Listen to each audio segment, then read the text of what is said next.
오늘은 세 번째 다니엘과 관련된 세 번째 시간입니다. 세상을 이기는 힘, 누가 왕인가? 라고 하는 제목 가지고 말씀 나누기를 원하는데요.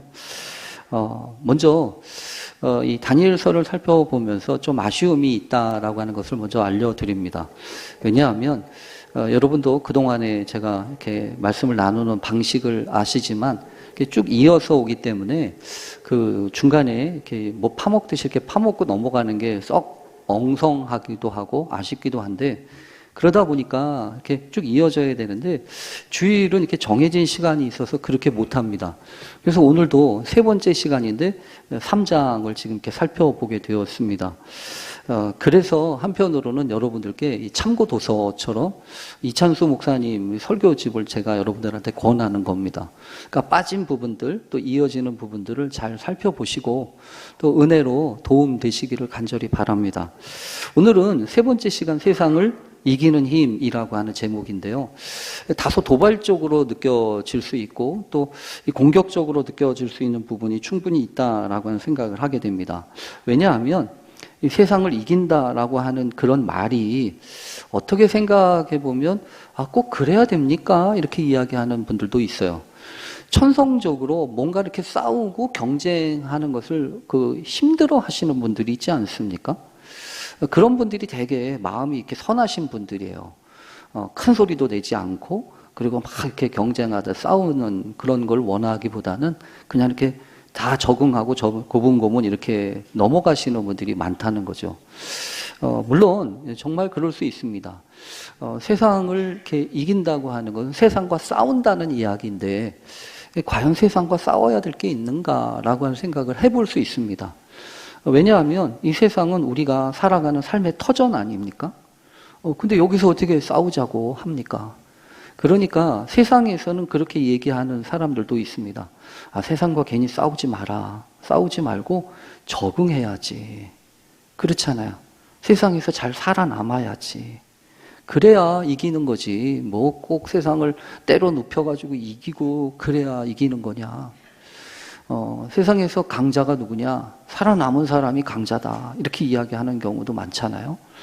그래서 한편으로는 꼭 이렇게 표현을 해야 되는가? 라고 하는 생각을 해보았습니다. 그런데 여러분 분명한 게 한 가지 있습니다. 뭐냐 하면 세상은 적응해야 될 세상이 있는가 하면 어떤 세상은 이겨야 돼요. 이기지 않으면 큰일 날 경우들이 참 많습니다. 왜냐하면 세상은 만만하지 않습니다. 절대로 세상은요 호락호락하지 않아요. 그래서 이 세상은 여러분 그렇습니다. 자기 스스로 손해보는 일을 절대로 하지 않습니다. 그리고 알아서 해주는 법도 없습니다. 그렇잖아요. 그래서 세상에서는 절대로 무시할 수 없는 규율이 있어요. 그리고 반드시 지켜야 될 그런 선이 분명히 있습니다. 제가 세상이 무서운 줄 알아야 된다라고 이야기를 하면서 늘 마음속에 새기는 그 명제 같은 게 하나 있습니다. 뭐냐 하면 이거예요. 세상엔 공짜가 없다. 그렇죠. 세상엔 공짜가 없습니다. 이렇게 저렇게 이야기해서 공짜 이렇게 얘기를 하지만 여러분 그게 공짜입니까? 절대로 세상에서는요 공짜가 없어요. 그래서 어떤 것도 대가를 지불하지 않으면 그게 귀한 법이 없습니다. 그리고 경우에 따라서는요 점점 세상이 지능화되어 가고 있는 것을 우리가 느끼지 않습니까? 첨단 과학을 이야기하지 않아도 세상에 여러 가지 변화들이 있고 그런 것들이 과학적인 기술의 발전을 근거로 해서 많은 부분들이 우리에게 다가오고 있지요. 실제로 여러분 옛날에는 그렇지 못했는데 요즘에는 무슨 학교나 이렇게 매장에 가면 사람이 맞이하는 게 아니잖아요. 사람이 맞이하는 게 아니라 이렇게 눌러가지고 이렇게 시켜야 됩니다. 그래서 배화여대라고 여기 가까운 저희 감리교회가 운영하는 대학교가 있는데요. 그 대학교에 계신 그 학생들이 이 하는 일 가운데 하나가 뭐냐면 어르신들을 찾아다니면서 그 키오스크를 가르치는 거예요. 그래야 주문을 할 수 있죠. 하나를 이제 그런 걸 못하면 사 먹을 수도 없어요. 그리고 요즘에는요 참 무서운 일들이 있죠. 차도 요즘에는 반자율주행이라고 그래가지고 앉아가지고 막 이렇게 누르면 알아서 그냥 막 찾아가기도 하고 자기 스스로 운전한다고 그러잖아요. 그러니까 정말 이렇게 미치고 깜짝 놀란 그런 세상이 됐어요. 이미 여러분 우리는 알지 못하지만 우리의 생명을 다루고 있는 의료계 쪽에서는 로봇 수술이라고 하는 말들이 공공연하게 나오고 있지 않습니까? 그러니까 사람이 하는 수술이 아니라 아주 미세한 그 로봇 기계들을 이용해서 물론 사람이 다루겠지만요. 그러니까 이미 우리가 맞이할 이 세계는 얼마나 어떻게 바뀌어 있을지 모르겠어요. 그리고 더군다나 AI라고 요즘에 새롭게 나오는 이런저런 인공지능 뭐 이런 이야기를 하면서 정말 이게 여러 가지 데이터나 지식들이 축적이 되고 그것들을 연산 과정을 통해서 이런저런 오차에 없이 그냥 철저하게 하는 것들을 보면 그래서 여러분 그런 AI가 적용될 가장 빨리 적용될 분야가 재판이라면서요. 재판도 요즘에는 로봇 앞에서 재판받게 생겼어요. 그러니까 여러분 이런 것들을 생각해 보면서 우리가 어떻게 개인이 그렇게 달라지고 있는 그런 거대한 그 세상과 어떻게 싸울 수 있겠습니까? 우리가 해야 되는 일 가운데 하나는 그냥 잘 적응하는 거 아닐까요? 그런데 여러분 성경에는 분명하게 이야기하고 있는 게 있습니다. 뭐냐면 세상에 있는 것 너희 사랑하지 마라. 왜냐하면 세상에 있는 것이라고는 안목의 정욕, 육신의 정욕, 이생의 자랑뿐이지 않냐. 이런 모든 것들은 하나님께로부터 온 게 아니다. 아버지께로부터 온 게 아니고 다 세상으로부터 온 거다. 그래서 이 세상이라고 하는 것은요, 그때의 세상이라고 하는 것은 하나님이 세상을 이처럼 사랑하사 라고 말씀하셨을 때의 세상과는 다른 거예요. 세상이 여러분 어떤 의미에서 보면 더 정확하게 이야기하자면 하나님의 나라와 정대반대편 쪽에 있는 게 맞습니다. 하나님의 나라는 무엇입니까? 하나님이 다스리시고 하나님의 통치의 원리와 하나님의 방법이 적용되어지는 곳이 하나님의 나라라고 얘기한다면 세상은 하나님의 나라가 아니에요. 하나님의 나라가 아니라 그 안에 꿈틀대고 있는 인간의 욕망과 또 주체할 수 없는 그런 미묘한 세상의 원리들이 작용하고 있는 것이 이 세상이기에 그래서 여러분 세상은 결코 만만하지 않습니다. 어떻게 바뀔지 모르겠고 그래서 한편으로는 여러분 두 개 다 문제예요. 뭐가 문제냐면 세상을 너무 순진하게 생각하는 것도 문제입니다.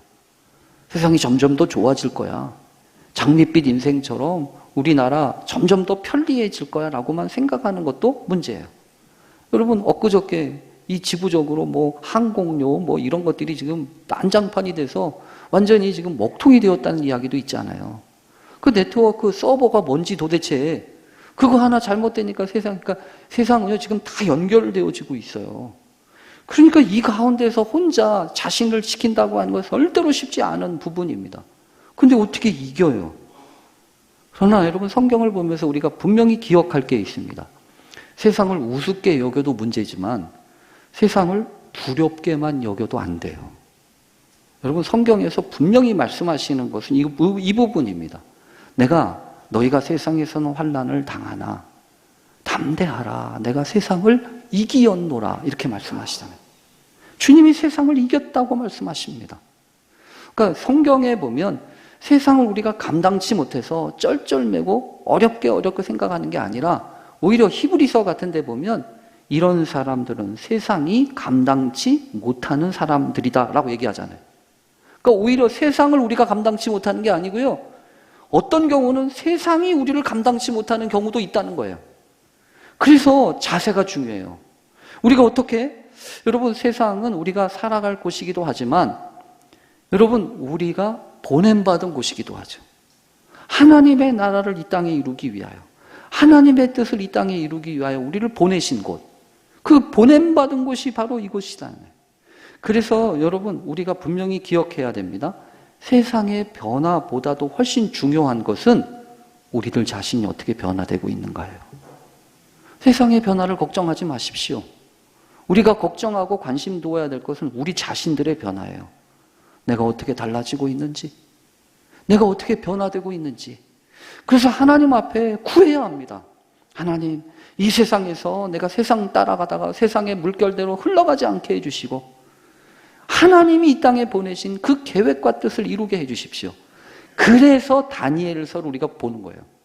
다니엘서는 우리가 알지만 세상에서 믿는 자로 산다는 것은, 이게 이찬수 목사님이 쓴 책의 제목이에요. 여러분, 그렇습니다. 우리가 어떻게 이 세상에서 믿는 자로 살 것인가. 이미 여러분 두 가지를 말씀을 드렸어요. 하나는 뭐냐면 뜻을 정해야 된다. 뜻을 정해야 한다는 겁니다. 우리가 이 땅에 사는 동안 그냥 아무런 뜻 없이 적용하고 사는 게 목적이 아니라, 그러니까 정체성이 중요하다는 거예요. 내가 어떤 정체를 가지고 나는 어떤 사람이냐, 내가 누구냐에 따라 내 인생의 업이 달라지지 않습니까? 내가 의사면 사람을 고치는 일을 할 것이고, 내가 군인이면 나라를 지키는 일을 할 거예요. 그러니까 내가 누구이냐라고 하는 것은 정말 중요해요. 나는 어떤 사람입니까? 나는 뭘 위해 살아야 됩니까? 내가 목숨 걸고 지켜야 될 것이 무엇이고, 내가 위해서 살아야 될 것이 무엇입니까? 그것을 정하는 것이 세상에서 살아야 될 믿는 자들이 해야 될 일이라는 거예요. 그래서 뜻을 정하십시오. 하나님 앞에서 하나님 우리를 보내실 때 하나님의 거룩한 뜻을 발견하고 준비하게 해주십시오. 뜻만 정할 것이 아니라 대가를 지불하면서. 그래서 중요한 게 뭐예요? 문제를 다루는 태도예요. 왜냐하면 살다 보면 문제가 없을 수 없거든요. 근데 그때의 문제 때마다 어떻게 할 거냐는 거예요. 믿음으로 산다고 하는 것은 문제 때문에 두려워하고 벌벌 떠는 게 아니고, 그 문제를 잘 감당하기 위해서 은혜를 구하고, 그 문제를 통하여 오히려 믿음의 기회로 만드는 사람들이 믿음으로 사는 사람들이라고 말씀드렸잖아요. 그래서 오늘은 세 번째 시간이에요. 세상을 이기는 힘에 대하여. 결국 여러분, 오늘 어떤 면에서 보면 이미 이 다니엘서에서 흘러가고 있는 전체적인 구조를 완전히 농축해서 할 만큼 중요한 주제가 세상을 이긴다고 하는 것입니다. 그래서 하나님, 우리가 어떻게 세상을 이기는 겁니까? 세상을 이긴다는 게 무엇입니까? 어떻게 해야 이길 수 있고 무엇이 세상을 이기는 힘입니까? 그것을 우리가 함께 공부하고 또 말씀 나누면서 깨닫게 되는 귀한 은혜가 있게 되기를 간절히 바랍니다. 왜 이것을 배워야 되냐면 요 때문에 그래요. 요것 때문에. 뭐 때문에 그러냐면 1장이 있고 2장이 있고 3장이 있어요. 근데 이 3장에 들어서면서 확 바뀐 것을 알게 됩니다. 뭐가 바뀌었냐 하면 느부갓네살이 바뀌었어요. 4살짜리 왕 느부갓네살이 5살이 됐다는 얘기가 아니고요. 바뀌었어요, 뭔가. 어떻게 바뀌었냐 하면, 여러분 2장에서 우리가 그거를 알잖아요. 느부갓네살이 밤에 꿈을 꿨어요. 근데 도대체 그 꿈이 생각이 안 나고 잘 정리가 안 돼가지고, 야, 도대체 이게 무슨 꿈이냐, 이거 꿈 때문에 벌벌 떨면서 걱정하고 번민하고 고민하는 느부갓네살이었잖아요. 근데 이 3장에 들어서니까 완전히 확 바뀌어요. 왜냐하면 그 사건이 있는 겁니다. 그 빠진 것을 제가 말씀을 못 드리는 거예요. 그 빠진 거에 대한 꿈 내용은 사실은 이런 내용입니다. 실제로 성경에 보면 느부갓네살이 꿈을 꿨는데 어떤 꿈을 꿨냐면 거대한 신상을 본 겁니다. 무슨 신상을 봤냐면, 그런데 아주 이상한 신상이에요. 머리는 금으로 만들어져 있고, 그리고 가슴하고 두 팔은 은으로 만들어져 있어요. 그리고 배하고 넓적다리까지는 노수로 만들어져 있습니다. 그런가 하면 종아리는 쇳덩어리로 만들어져 있어요. 그리고 이 종아리 밑에 있는 발바닥, 그 발에 이르러서는 하나는 진흙이고 하나는 쇳덩어리, 이렇게 복합되어 있다는 거죠. 그걸 본 거예요. 그러니까 여러분, 제가 말로 설명을 드려서 정확하게 여러분들께 전달이 될지는 모르겠어요. 그 어마어마한 신상을 봤는데 그런 이상한 신상을 보고 났더니 이게 도대체 뭐냐는 거예요. 더군다나 성경에 보면 그때 꿈 가운데 어떤 일이 일어나냐면, 어디선가 부르지도 않았는데 돌멩이 하나가, 뭐라고 써있냐면 다듬지 아니한 돌, 손대지 아니한 돌멩이 하나가 날라오는 거예요. 날라와가지고 그 거대한 그 신상을 똥 때려가지고 그 신상이 와르르 무너지게 되었다는 얘기입니다. 이게 이상하죠. 사실은 여러분, 이 내용은 이런 거예요. 하나님이 세상을 주관하시고 세상을 통치해 가시는 역사에 대한 이야기를 지금 잠깐 보여주신 거예요. 그러니까 마치 바벨론처럼 아수르 제국, 바벨론 제국, 제가 5대 제국 얘기한 적이 있잖아요. 헬라 제국, 뭐 로마 제국에 이르기까지. 그런데 그 제국이 그런 식으로 흘러갈 거라는 얘기입니다. 근데 성경에서 강조하고 있는 것은 그런 여러 제국들이 아니에요. 오히려 하나님이 이 땅을 통치하시면서 이루시고자 하는 그 하나님의 나라를 이야기하는 것입니다. 그래서 다니엘은 그 꿈을 설명하면서 뭐라고 설명했냐 하면 다니엘 2장 44절에 보면 이렇게 써 있어요.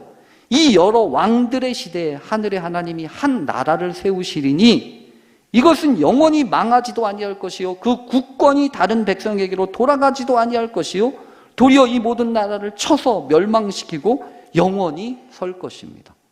이게 하나님의 나라입니다. 그런데 그 손대지 아니한 돌, 무너지지 않는 그 나라를 이룰 그 결정적인 돌, 그것이 뭐겠어요? 하나님 나라의 복음이에요. 그 복음의 삶을 우리에게 전해주시기 위해서 오신 예수님 아니겠습니까?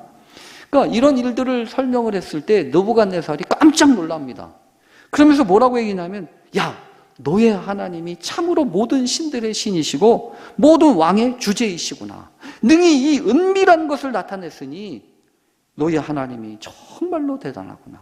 이러면서 인정을 하고 그것을 알려준 다니엘에게 큰 상을 내릴 뿐만 아니라 다니엘을 높이 올려서 그 나라의 모든 박수와 지혜자들보다 높은 자리에 임하게 한 거죠. 그러면서 성경에 보면 다니엘이 저뿐만 아니라 저하고 같은 세 친구가 있는데 이 세 친구들도 함께 해 주십시오. 그래서 다니엘과 세 친구들이 그렇게 높은 자리에 이르게 되었다는 얘기입니다. 여러분, 그렇게 하면 끝났을 줄 알았어요. 근데 3장에 들어서니까 이 느부갓네살이 바뀌었다고 그랬죠. 갑자기 어떻게 바뀌었냐 하면 두라 평지, 이름도 재미있어요. 두라예요, 두라. 그곳에 두라, 이렇게 생각하시면 돼요. 그 두라에 그 거대한 신상, 얼마나 거대하냐면 60규빗이랍니다. 60규빗이라고 하는 것을 그냥 알기 쉽게 얘기하면 거의 한 30m 되는 겁니다. 그리고 폭은 거의 한 3m 정도 돼요. 그러니까 어마어마한 이 신상이에요. 근데 그 신상을 어떻게 만들어요? 그 신상을 머리부터 발끝까지 다 금칠을 했어요. 금으로 만들었다는 거예요.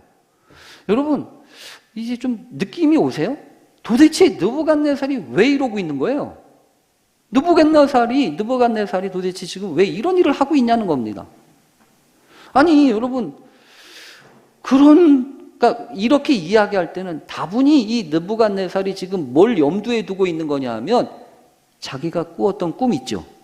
그 꿈속에서 보았던 그 신상을 염두에 두고 있는 겁니다. 그때 여러분 뭐라고 그랬어요? 머리는 금이었잖아요. 그게 당신이라고 얘기했잖아요. 그러니까 거기까지는 좋았어요. 근데 밑으로 가면 갈수록 이상한 것들로 자꾸 채워지고 마지막에 발바닥에서는 진흙하고 쇳덩어리하고 섞이지도 않는 그 이상한 것들끼리 있단 말이에요. 그러니까 이 느부갓네살이 생각하기에는 아쉬운 거죠. 안타까운 거죠. 더군다나 여러분 성경에 보면 2장과 3장 사이가 어느 정도의 시간이 있을 거라고 생각을 합니다. 많은 어떤 성경학자는 약 15년 정도의 기간이 있을 거다라고 생각을 해요. 그 기간 동안에 어떤 일이 일어났냐면 이스라엘은 완전히 망했습니다. 이스라엘 예루살렘 완전히 점령당하고 완전히 폭삭 망했어요. 패망을 했다고요. 그러니까 느부갓네살이 뭐 하나님도 별 수 없네? 이런 생각을 하거나 그러면서 하나님이 내게 꿈 가운데 말씀하셨던 그대로 되지 말게 해야겠다라고 하는 생각이 드니까 이제 머리만이 아니라 발끝까지를 금으로 만들어가지고 세운 거란 말이에요. 그러니까 그 금덩어리 신상을 세우면서 느부갓네살에게는 하나님과 한번 맞짱 떠보고 싶은 마음이 있었을 거예요. 더군다나 거기까지만 하면 그래도 참아줄 수 있습니다.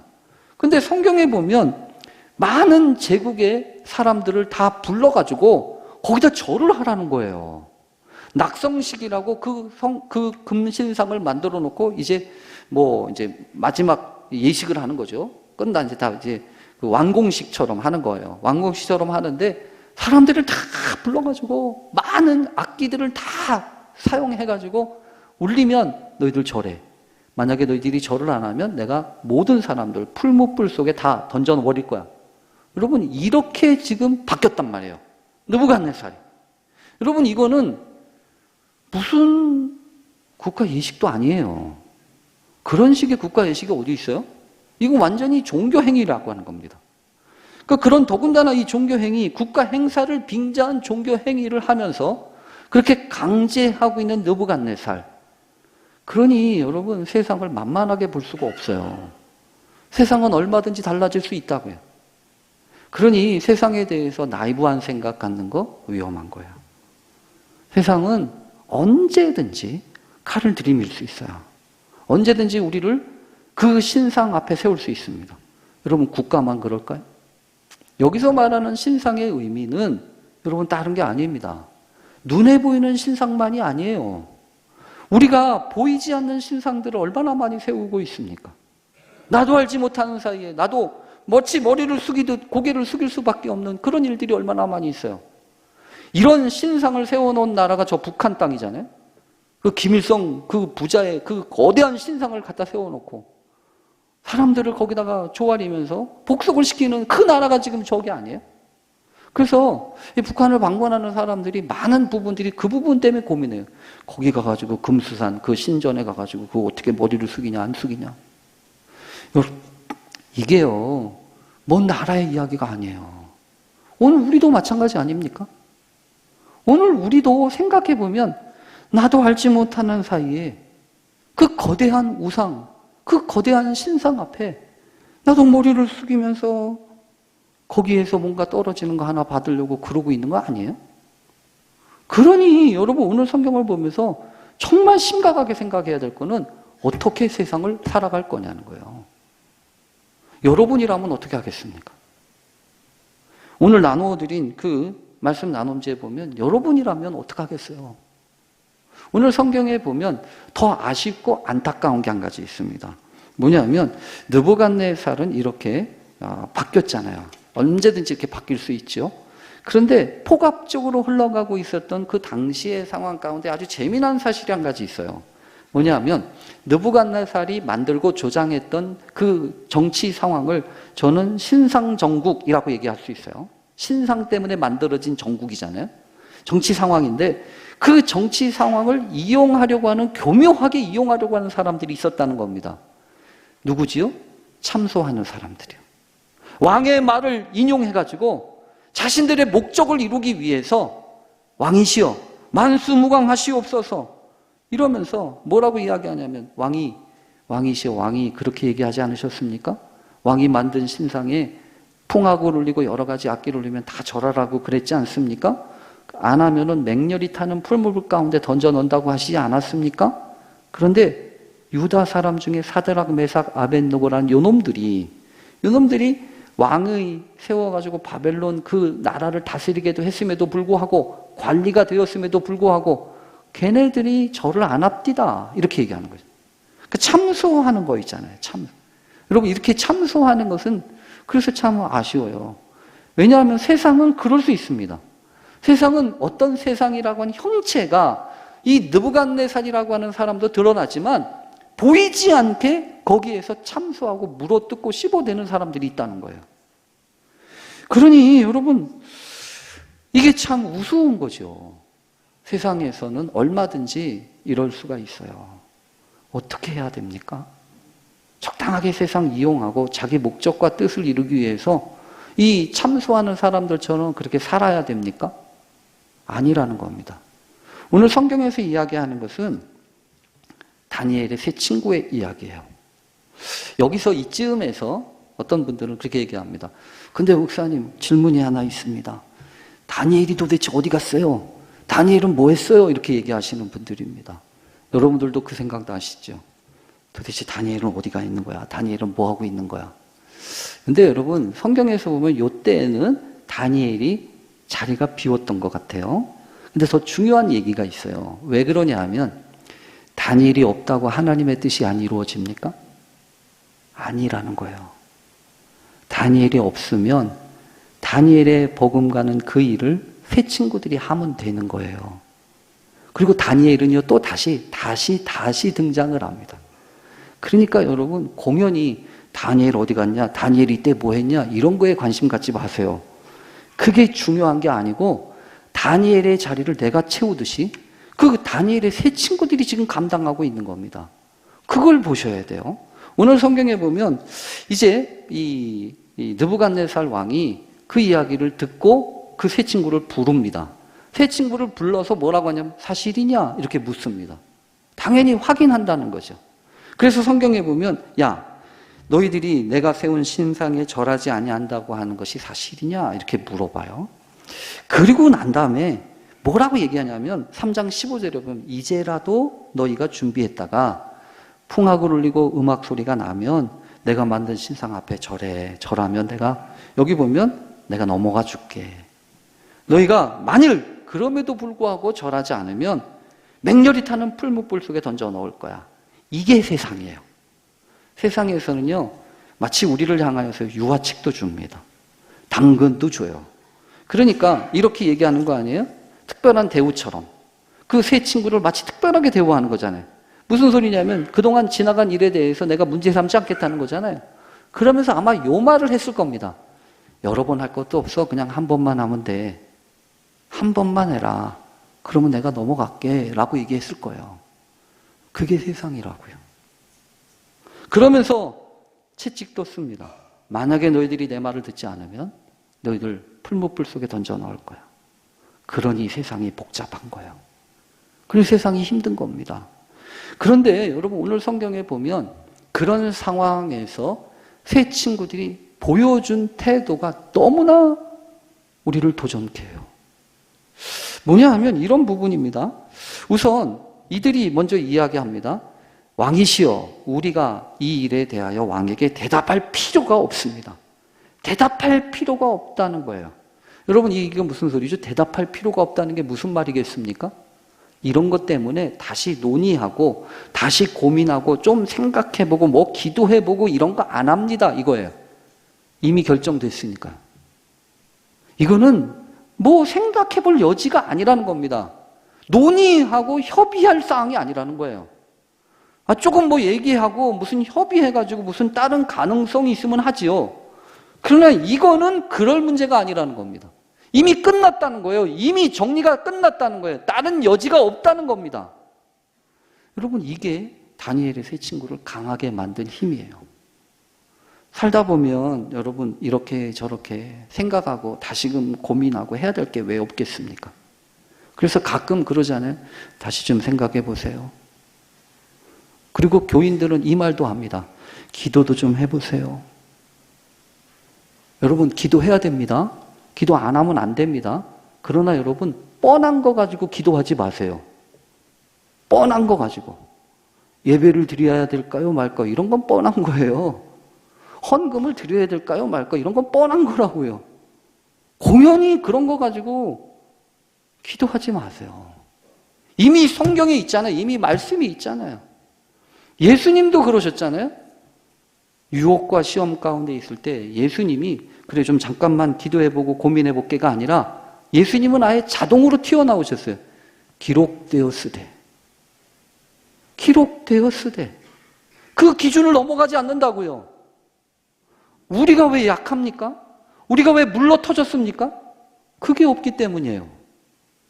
얼마든지 다시 생각해보고 내 복음, 내가 복음으로, 누가 복음, 내가 복음, 내가 복음으로 내 마음대로 생각하고 내가 원칙 가운데 타협하고 이야기했던 그걸 가지고 나오니까. 그러면서도 기도하잖아요.